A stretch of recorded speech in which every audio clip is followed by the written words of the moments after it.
Trump's agonism. What Donald Trump is doing is far above the heads of most Americans, not excluding his own head. He isn't conscious of exactly what he is doing. He's sensing it and flying on tuition. He's intelligent, but he's not an intellectual. We don't want a bona fide intellectual as president, God forbid. We would be in trouble. Twice in the last 100 years, the American people have chosen a successful general over an intellectual. That was 1952 and 1956. And hopefully you know who I'm referring to.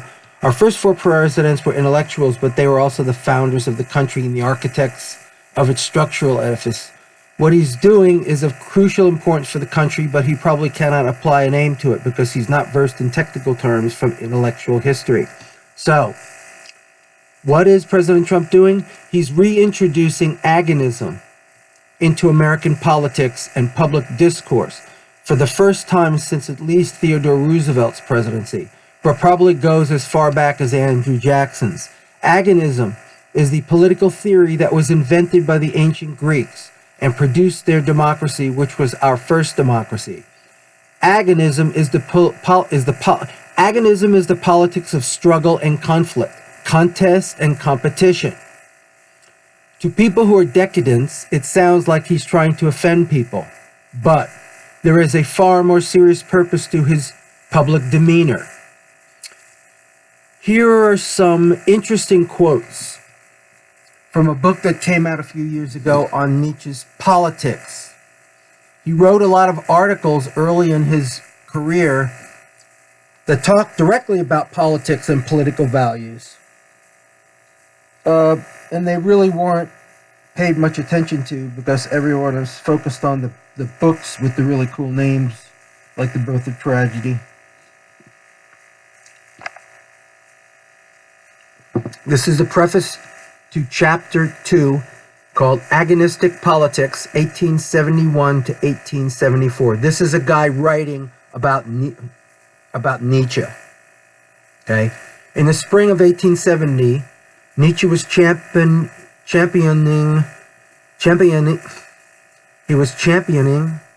Wagner's program of German cultural renewal and would continue to do so until the mid-1870s. This vision of the rebirth of tragic culture was curtailed by the outbreak of the Franco-Prussian War in the summer of 1870. The horrors of war did not lead Nietzsche to denounce our war or militarism as such, but rather hegemonic wars of extermination, such as Helmut von Moltke had fought against the French. I guess it was the Franco-Prussian War. Instead, inspired by the ancient Greeks, he defended an agonistic, anti-hegemonic conception of war that would benefit culture. The idea that war functions as a life force appears in the original draft for The Birth of Tragedy, but Nietzsche chose to omit lengthy passages discussing war and slavery in Greece. This is the preface to a article Nietzsche wrote titled Homer's Contest, which was published 1872. Or maybe it was just written 1872. Greek culture succeeded at sublimating their cruelty through sublimating their cruelty through contest, agon. In all spheres of life, politics, social life, and art, Hesiod's poem describes two Eros goddesses, one promoting evil war and feuding, and the other who channels these destructive tendencies productively by inciting individuals to compete rather than kill. This agonistic feature of ancient Greek culture allowed Nietzsche to view war not as a means of conquest intended to preserve, but as something intended to preserve and promote culture.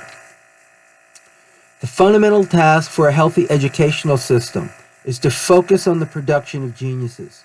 But this noble ambition is thwarted by the selfishness of the modern state, whose concerns are limited to the production of useful, law-abiding, money-making citizens.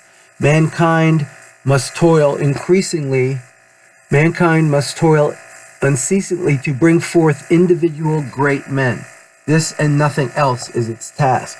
Nietzsche affirms an anti-democratic, hierarchical society that includes slavery as a means for producing rare instances of artistic genius, while denouncing egalitarian, socialist, and liberal ideals.